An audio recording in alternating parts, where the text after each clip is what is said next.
todas as investidas do diabo contra a vida delas, em nome de Jesus. Amém. Aleluia. Pode acompanhar a tia Aline. Aleluia. Glória a Deus. Provérbios, capítulo 22, versículo 28. Quero ser breve nessa noite.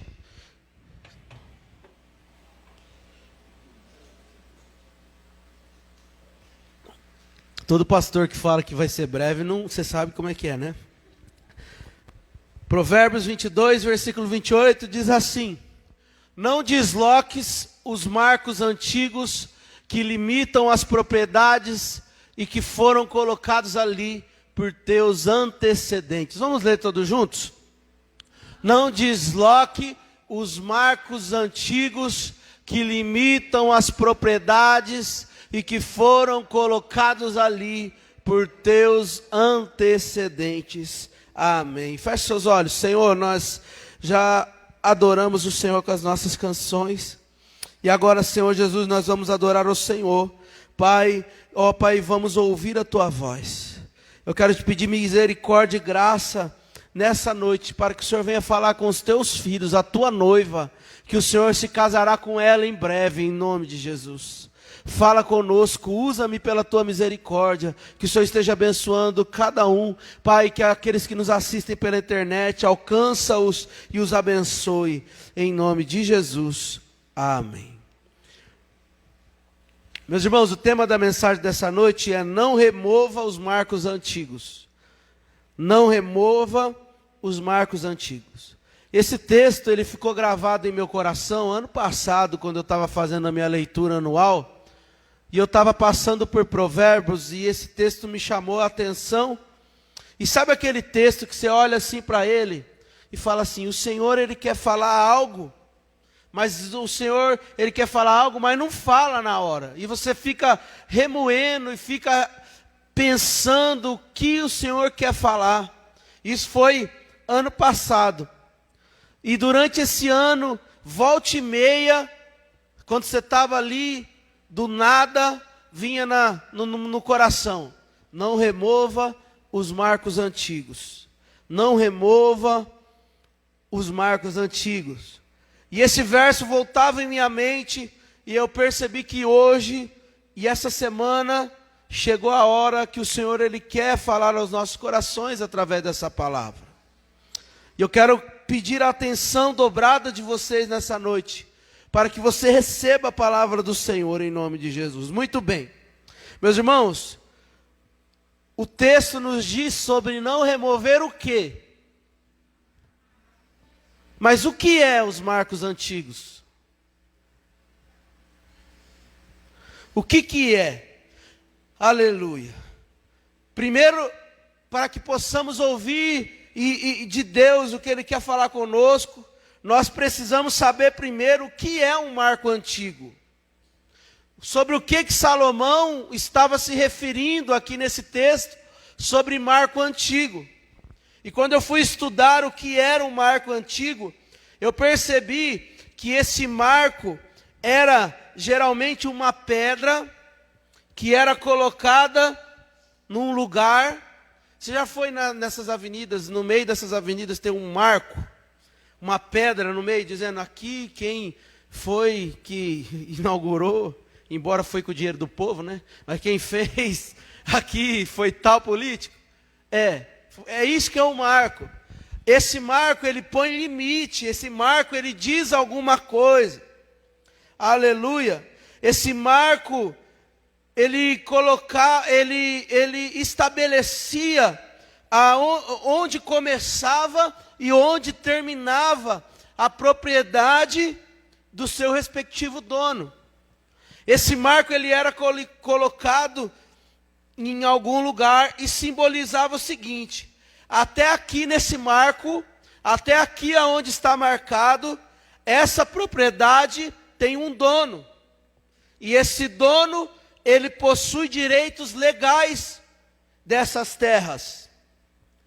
Pois o dono dessa terra, esse marco está querendo dizer, o dono dessa terra, ele pagou por essa terra. Ou ele herdou essa terra de alguém. Ele ganhou de herança de alguém. Aleluia. Esse marco está dizendo que essas terras têm um valor para o seu dono. Está compreendendo até aqui? E aí vai a primeira lição que esse texto nos traz. A primeira lição que nós podemos aprender com esse texto é que eu e você temos valor. Eu vou repetir para você dar um glória mais alto. Eu e você temos valor. Como assim, pastor? Você está dizendo que nós somos propriedade? Não, eu estou afirmando porque a Bíblia diz em 1 Pedro, capítulo 2, versículo 9, 1 Pedro, capítulo 2, versículo 9, diz o seguinte: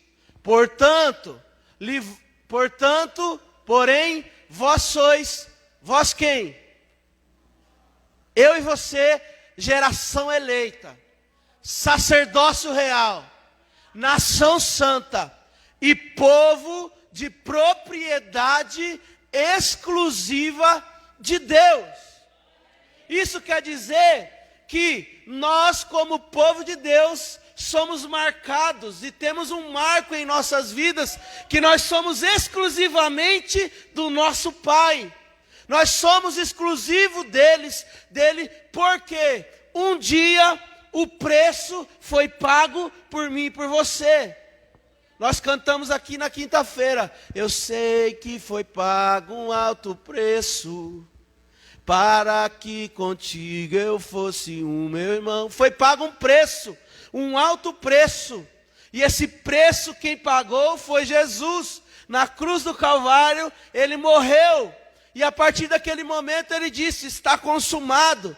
E quando ele disse está consumado, ele está dizendo assim: eu compro essa dívida está sendo paga.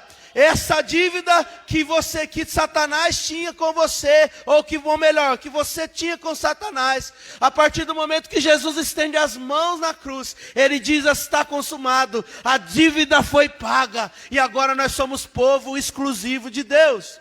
E por ser povo exclusivo de Deus, nós temos um valor. Se você acha, meu irmão, que você não tem valor algum, se você acha, meu irmão, que você não vale nada, tem aqueles momentos que nós passamos, que nós olhamos para nós e falamos: eu não valho nada, eu não sou nada, eu não sou ninguém, eu não sou nada.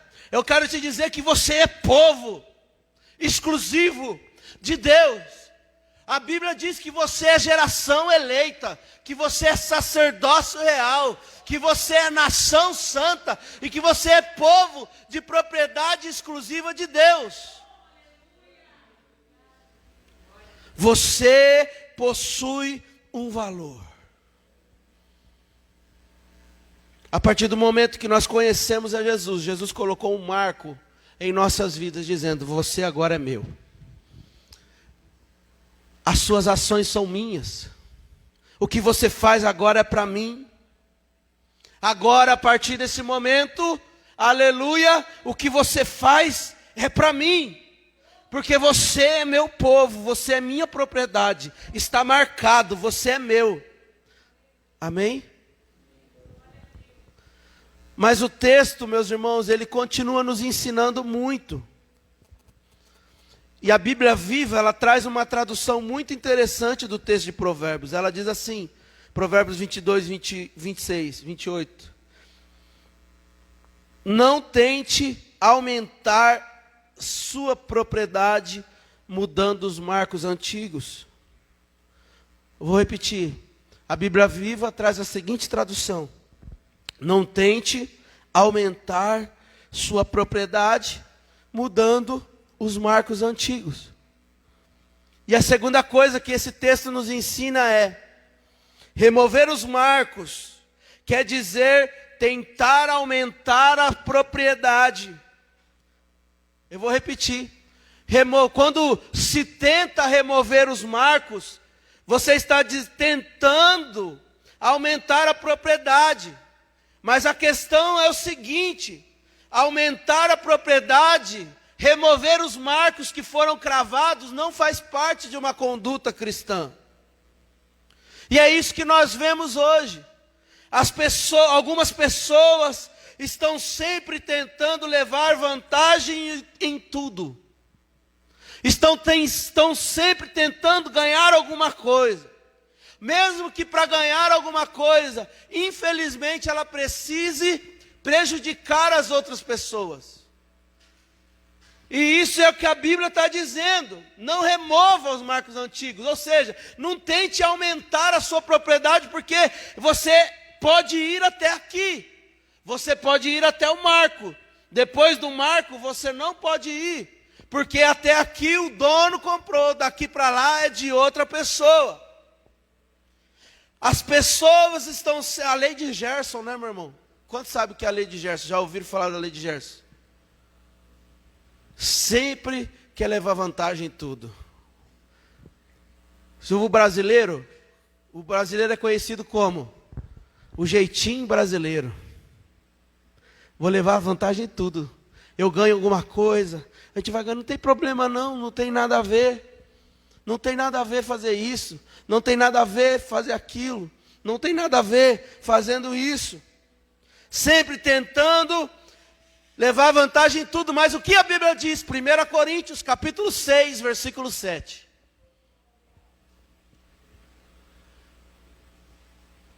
Só o fato de haver entre vós processos judiciais, um contra os outros, revela que já estáis derrotados. Em vez disso, por que não dais preferências a sofrer a injustiça? Por que não arcais com o prejuízo? Em outras palavras, você quer levar vantagem em tudo, mas por que vocês não sofram o dano para ganhar a vida do seu irmão? Essa é a conduta cristã.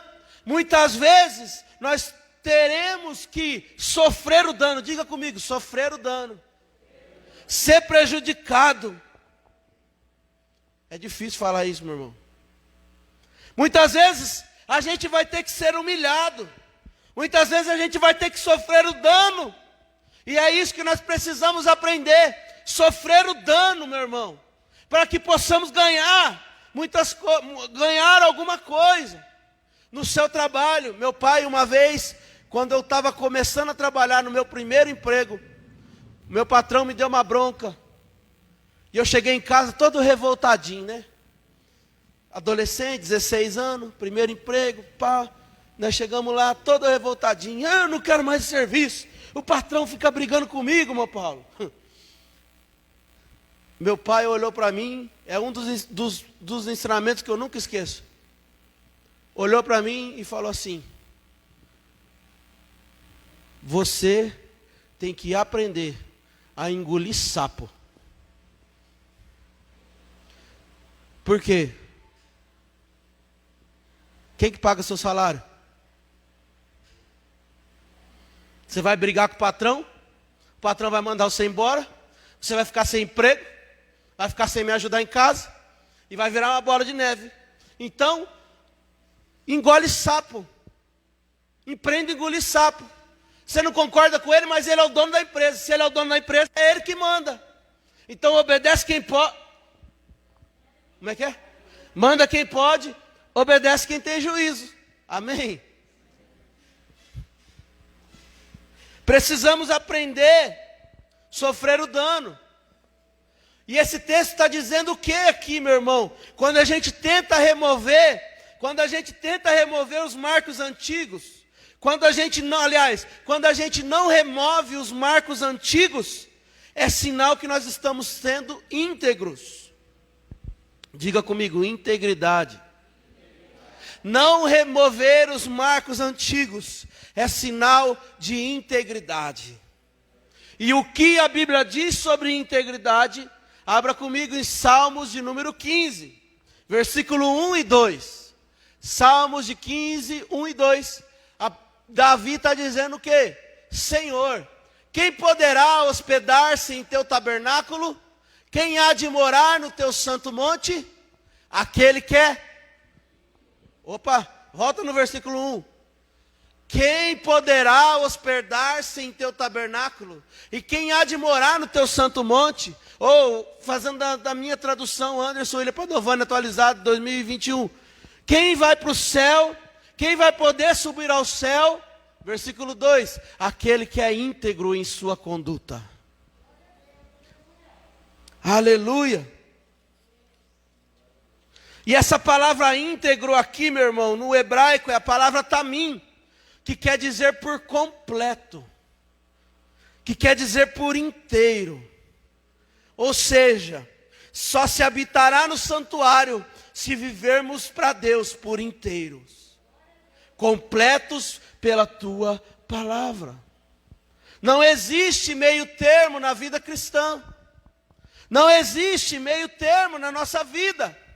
Ou somos ou não somos. Ou servimos a Deus ou não servimos. Ou servimos a Deus e ao dinheiro. Temos que ser completos. Temos que ser íntegros. Temos que viver por inteiro. Meus irmãos, eu estou dizendo isso porque é a hora de crentes por inteiro viver algo que nunca viveram. Porque Deus irá derramar sobre a igreja dele uma unção poderosa. E só irá experimentar quem é inteiro, quem ama Jesus por completo, quem entrega a sua vida toda para Jesus. E eu quero te dizer, eu quero que vocês vivam, aleluia, o que Deus irá derramar sobre nós. Aleluia.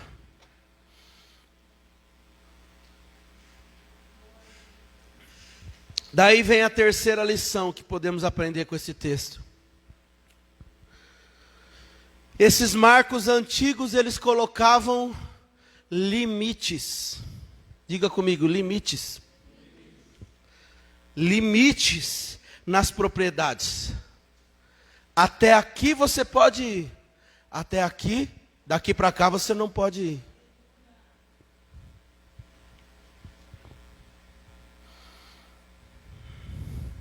Ou seja, aqui é o limite. Pois bem,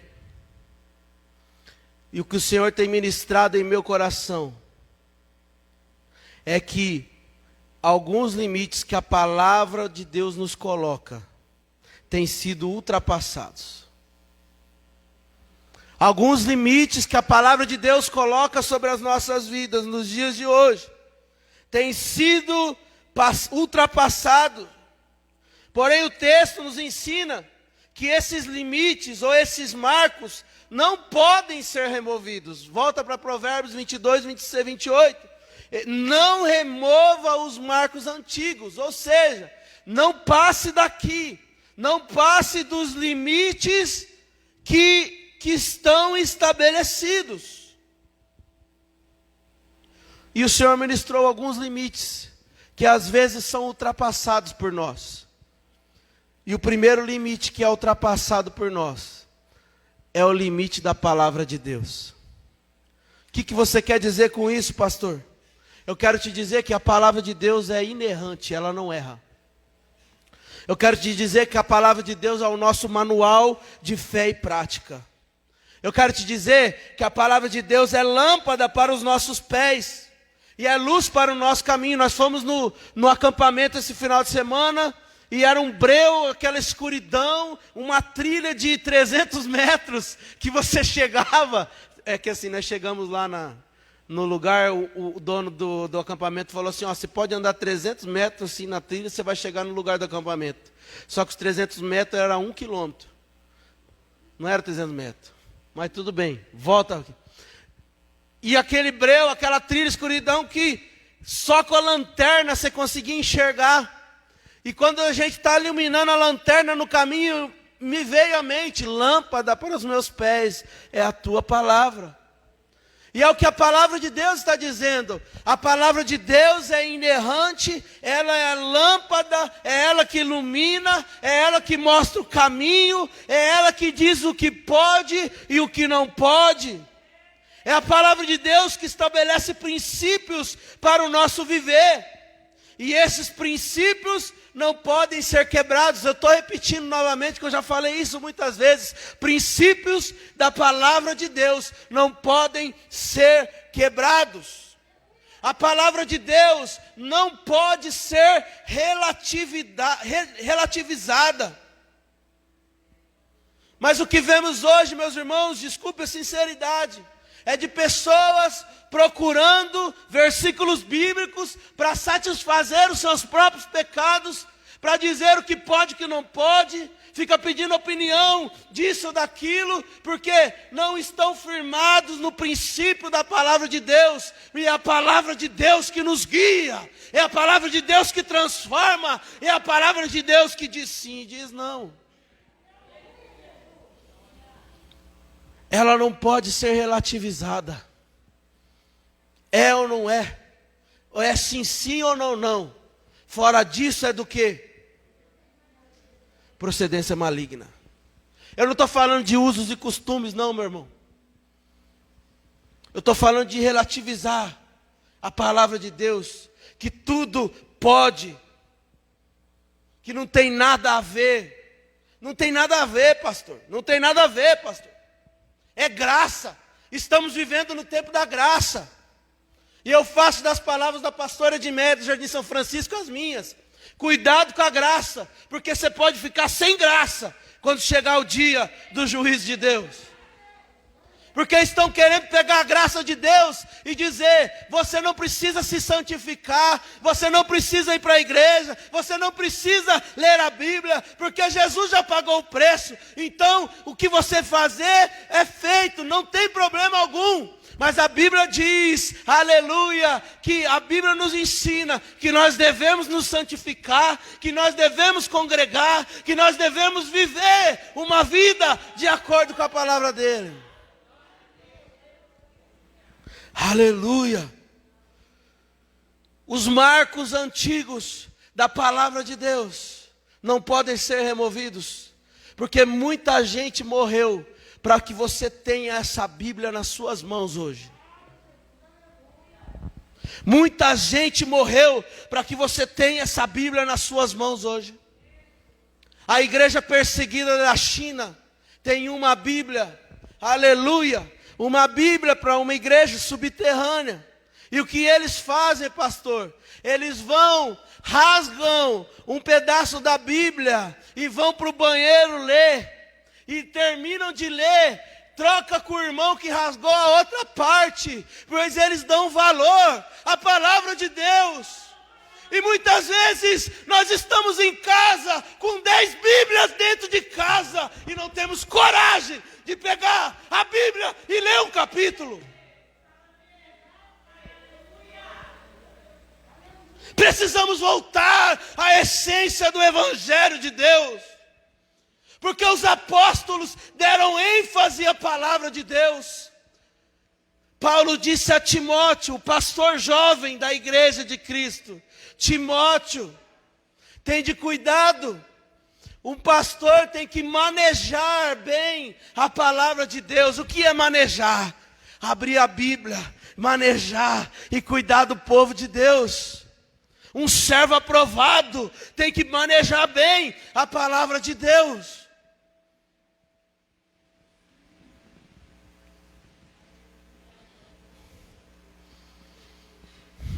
Pessoas estão morrendo ainda nos dias de hoje por amor. Eu tenho vídeos aqui, meu irmão, se você quiser eu mando. Eu tenho contato com um missionário lá da Arábia Saudita, lá dos países perseguidos. Eu tenho um vídeo aqui e ele mandou. Um senhor de 64 anos de idade foi pego com uma Bíblia na mão. Eles pegaram um pedaço de pau e começaram a bater na mão até quebrar a mão dele. Outra pessoa que foi pego com a Bíblia na mão, pegaram ele, um senhor de 66 anos de idade, pegaram ele e falaram: negue a Jesus, senão vamos cortar a sua língua.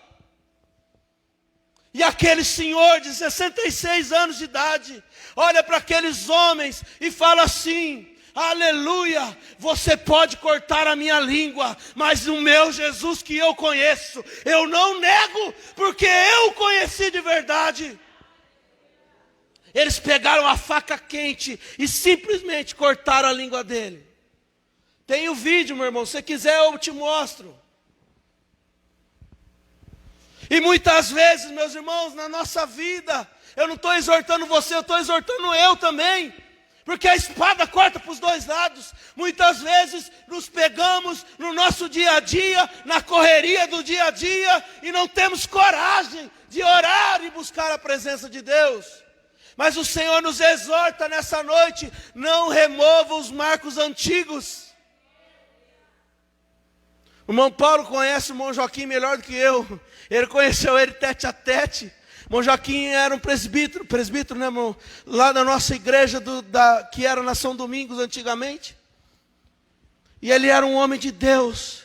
Diz que o joelho dele tinha uma crosta assim, ó, de tanto que ele orava. E um dia ele foi evangelizar um homem. E o homem ateu começou a tirar sarro dele, e ele era um homem ousado. Ele olhou para aquele homem e falou: em nome de Jesus, perca o ar agora. E aquele homem que estava na frente dele, ele perdeu o ar, não conseguia respirar, e começou a puxar o ar. Cadê o ar? Cadê o ar?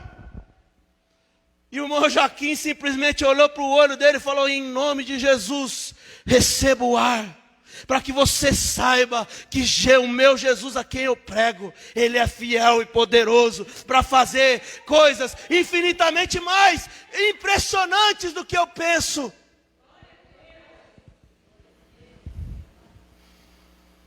Os marcos antigos da palavra de Deus não podem ser tirados. Você está entendendo até aqui? O segundo marco que estão tentando tirar hoje é o marco da obediência aos pais. Eu vou repetir. O marco que estão tentando tirar hoje, os limites, é o da obediência aos pais. Tem adolescentes, jovens, pré-adolescentes, que esquece que vive debaixo do teto dos seus pais. E acha que consegue mandar neles. E acha que consegue responder aos pais. Mas se esquecem que a palavra de Deus, o nosso guia e manual, diz assim: honrai pai e mãe, para que se prolongue os dias de suas vidas.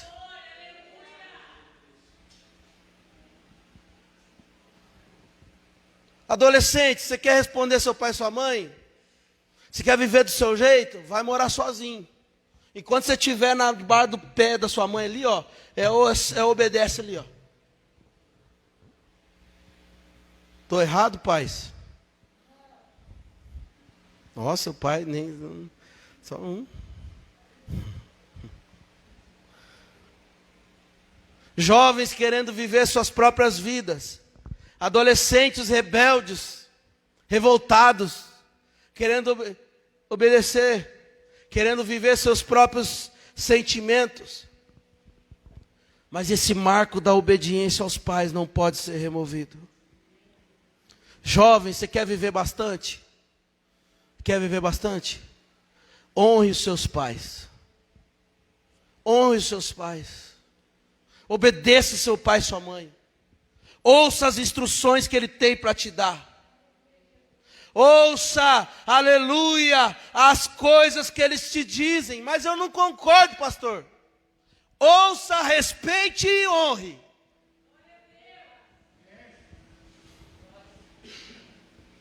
Ah, mas ele é chato, antiquado, quadrado, ele é antigo.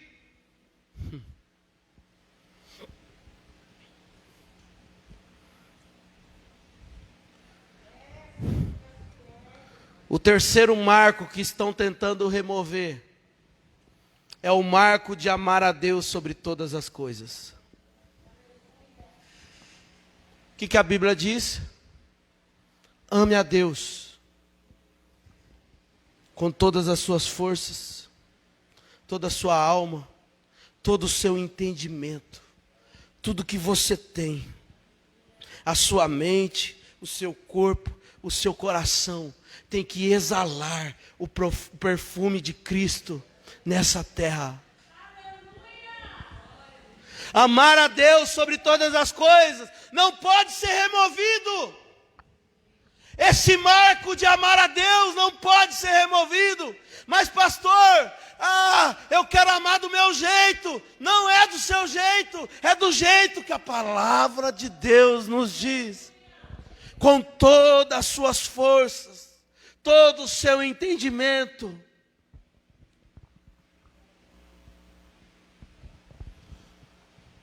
O quarto marco que estão tentando remover é o marco de amar as pessoas. A pastora, eu não gosto dela não. Não suporto. Mas daí eu olho para a Bíblia, irmão, Pedro todo se gabando, né? Jesus, se eu perdoar o meu irmão 7 vezes, tá bom já, né? Jesus olha para Pedro e fala, sabe de nada, inocente. Se fosse nos nossos dias, é lógico. Sabe de nada, inocente. Não quero que você perdoe 7 vezes, não. Eu quero que você perdoe 70 vezes 7. Quanto dá isso, meu amado? 490. Vou falar. Pode falar? 490, você perdoar uma pessoa 490 vezes, é porque essa pessoa convive com você ou não? Vamos pegar um exemplo, marido e mulher. Vive brigando. Né, amor? Eu e você. Fiz um negócio, me perdoa, amor. Perdoa. Passou 10 minutos, deixei a toalha jogada na sala. E ela, essa toalha aqui. E eu falo, me perdoa, amor. E ela fala, amém. Daí o marido vai e deixa o chinelo na porta do lugar onde ela está limpando. E a mulher, está fazendo bagunça. Esse chinelo aqui. E o marido vai, me perdoa, amor. E ela, me perdoa. E ela, perdoa, amor. 70 vezes 7 é perdoar bastante. É amar, tem que amar, não tem? Para perdoar bastante tem que amar. Só que o que é dito, nossa, o que é, nossa, fecha, dito hoje?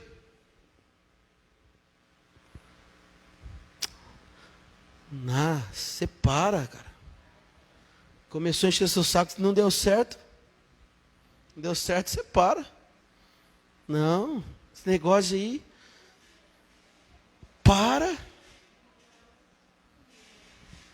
Você para, não tem como não. Meu irmão, o princípio da palavra de Deus não pode ser quebrado. Eu amo o meu irmão, apesar de quem ele é.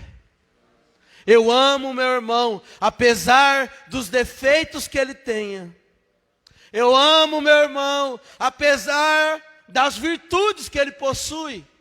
Eu amo o meu irmão, apesar das bobagens que ele diz. Mas eu amo, porque Jesus amou ele primeiro. Pastor, desiste, não desisto. Jesus morreu por ele.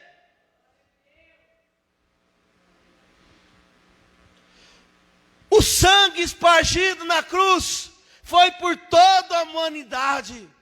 E quem sou eu que não vai cuidar, ir atrás e ver o que está acontecendo? Não tem mais jeito. Desiste disso aí. Mas a palavra de Deus continua dizendo, amar a Deus sobre todas as coisas. E ame o próximo como a ti mesmo. Você gosta de você?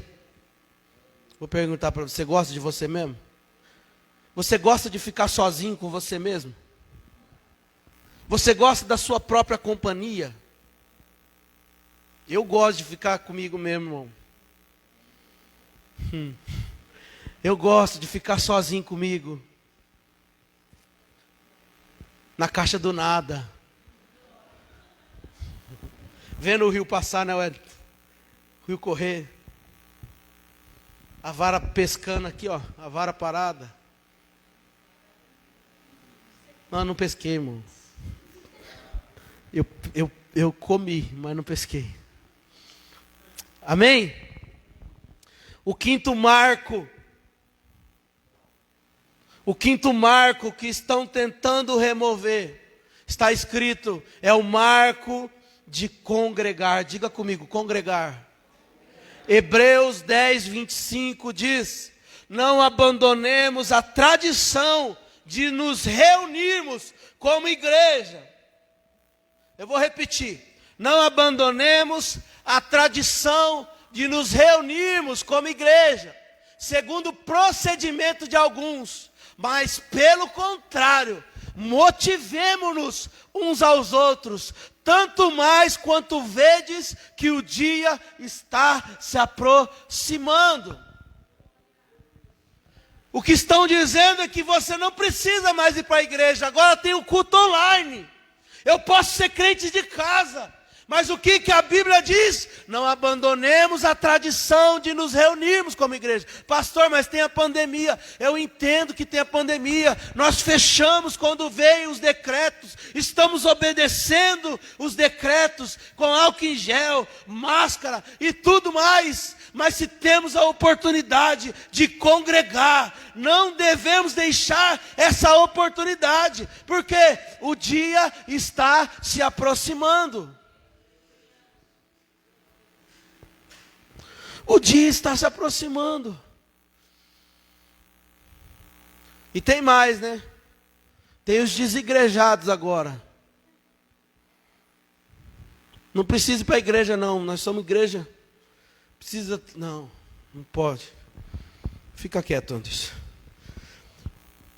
O sexto marco que estão tentando remover são os marcos dos sacramentos. O que é isso, pastor, sacramento? Eu vou te dar um exemplo. O sacramento da Santa Ceia do Senhor.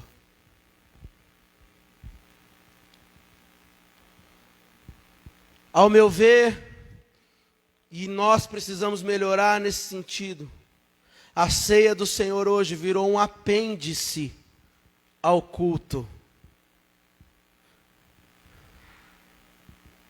E infelizmente participar da Santa Ceia do Senhor, para muitos é indiferente. Tanto faz e tanto fez.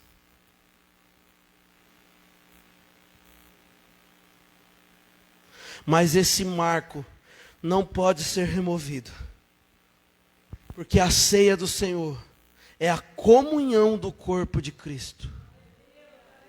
E não foi o homem que deixou esse ensinamento, foi Jesus. Cristo nos disse que não beberei de novo até aquele dia que cearei comigo no reino de meu Pai. Fazei isto em memória de mim. Mas a ceia do Senhor ficou indiferente.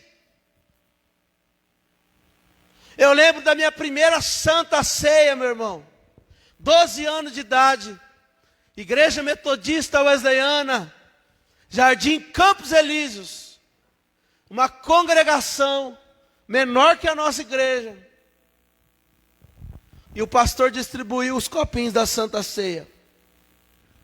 E na hora que eu peguei o copinho da Santa Ceia, eu pude sentir a presença de Jesus ali comigo. Eu pude sentir a graça de Jesus ali comigo. Eu pude sentir a presença do Rei ali comigo.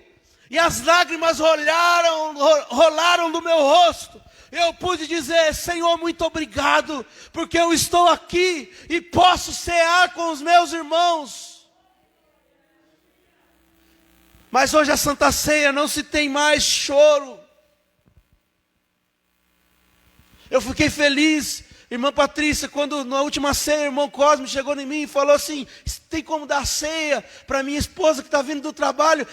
Claro que eu tenho, porque deu importância. Estava trabalhando, mas estava. Eu preciso cear, eu preciso comer da mesa, eu preciso estar em comunhão. E isso é motivo de glória. Mas para muitos, tomar a ceia do Senhor está se tornando indiferença. E isso não pode virar, meu irmão, indiferente para você e para mim. Tomar a ceia do Senhor é necessidade. É estar partindo, participando da mesa com os meus irmãos, eu e você e eu, adorando ao Senhor, glorificando ao Rei, exaltando ao Pai e dizendo: Senhor, eu estou tomando a ceia aqui, mas eu sei que eu quero tomar contigo no seu reino. Volta logo, Jesus. Maranata, ora vem, Senhor Jesus.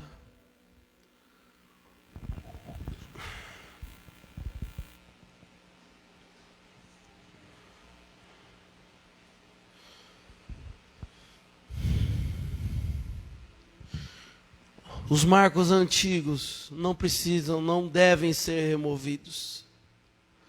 O que você aprendeu lá atrás, meu irmão, ainda tem valor. O que você aprendeu na sua conversão ainda vale para os dias de hoje.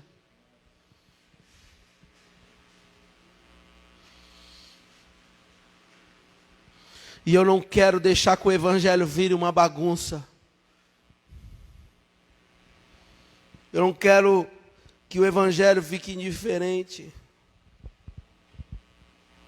Precisamos voltar à prática das primeiras obras, como Jesus disse à igreja de Éfeso em Apocalipse 2. Feche seus olhos.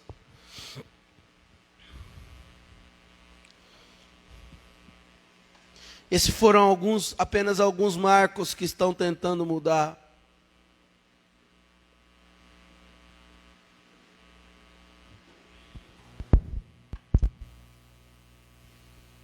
Estão tentando mudar tanta coisa.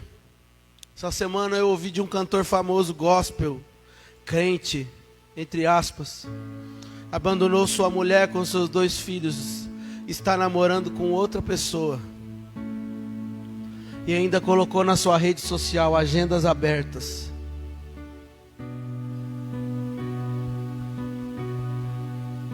E depois tem coragem de subir aqui no púlpito e cantar: o maior pintor do mundo está pintando a minha história. Está pintando nada, porque se estivesse pintando, você estaria lutando por um casamento. Você não queria viver do seu jeito, da sua maneira. Está pintando nada. Muitas vezes nós estamos cantando: Senhor, eu te amo, levanta as minhas mãos, mas não estamos amando o Senhor.